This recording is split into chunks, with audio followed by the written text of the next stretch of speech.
கோவை பூ மார்க்கெட்டில் இளம் பெண்ணின் உடை குறித்த வாக்குவாதம். அப்புறம் இவங்க சொல்றாங்க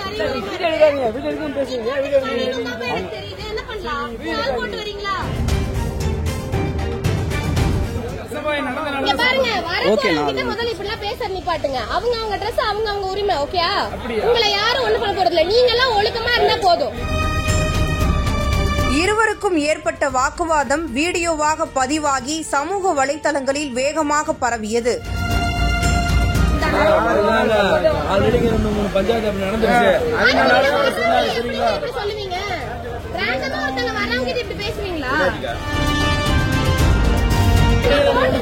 இந்த ட்ரெஸ் அரைக்குறைனா வேற எந்த ட்ரெஸ் போடுறீங்க? நீங்க ஒரு ஏதாவது லிஸ்ட் வச்சிருக்கீங்களா? லிஸ்ட் வச்சு முன்னாடி வச்சிருக்கீங்களா?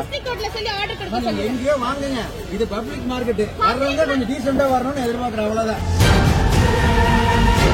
வீடியோ பதிவு செய்யும் போது சிலர் தடுத்ததுடன் ஜனனியை மிரட்டியதாகவும் அவர் குற்றம் சாட்டியுள்ளார்.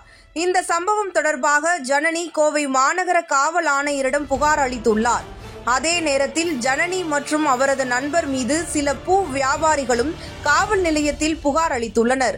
இந்நிலையில் பூ மார்க்கெட் வியாபாரிகள் தகவலாக கூறியது, அதில் அந்த பெண் என்ன செய்தார் என்பதை தெரியாமல் அனைவரும் தவறாக வீடியோவை பதிவிட்டு வருகின்றனர். பெண்களின் ஆடை சுதந்திரத்தை யாரும் மறுக்கவில்லை.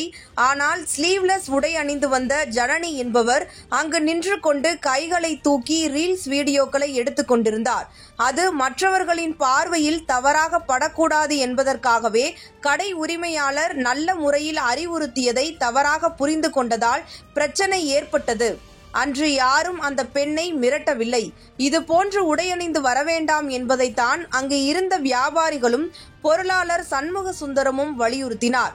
உடைகளை அணிவது அவர்களின் சுதந்திரம், ஆனால் எங்கு அணிய வேண்டும் என்பது இருக்கிறது. செய்தியாளர்களும் இந்த செய்தியை வியாபார நோக்கத்தில் கொண்டு செல்ல வேண்டாம் என்றும் வலியுறுத்தி கூறியுள்ளனர்.